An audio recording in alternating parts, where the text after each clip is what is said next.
Yeah, it has that. I mean, it has a similar sort of. It's monumental, and it has a similar effect on an audience. It sort of bludgeons them into submission. But at last.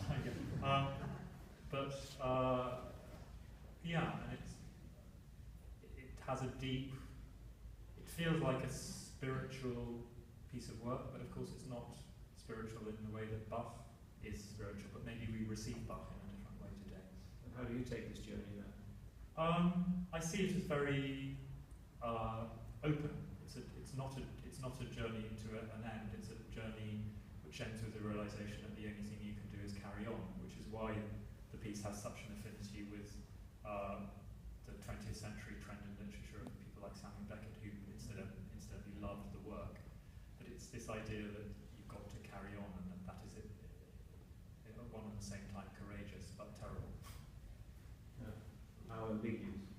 Yes, I mean, and I think at the end of the journey, it ends with the question. It ends with this extraordinary song with a hurdy-gurdy player playing in the distance, an old man who can't play very well, who doesn't get much money from playing, who is on the edge of extinction, I suppose, but he's still carrying on playing. And the wanderer says to him, "Will you accompany me with your hurdy-gurdy when I sing my songs?" And it's a question, and that's how it ends, suspended, as it were. We don't know what the answer is. So we don't know the answer, we don't know where we're going to, we even don't know where we started. Yeah, I mean, the very beginning, I feel that music that you hear at the beginning of the first song is the sort of music that could have been going on forever. And in fact, in the wonderful orchestral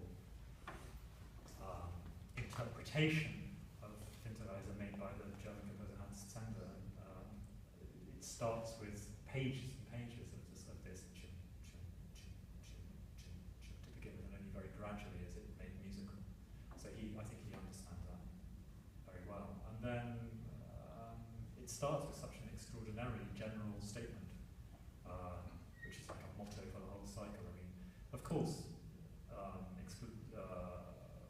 the cycle says it's about a love affair that's failed, and it seems to be that, but it starts with the very Beckettian phrase, the phrase very redolent of Samuel Beckett, "Fremd bin ich eingezogen, fremd ziehe ich wieder aus." I came fremd, somebody who was an outsider, a foreigner, someone alienated, and I leave the same. And that's the sort of thing Beckett would have said about our whole experience of life. We arrive as strangers and we depart. So modern, Yeah. is it? It's very modern, yeah. It's very modern and very dark, but it's one of those things that's somehow dark but somehow consoling in its darkness. Exactly. We're going to listen to 2 other songs.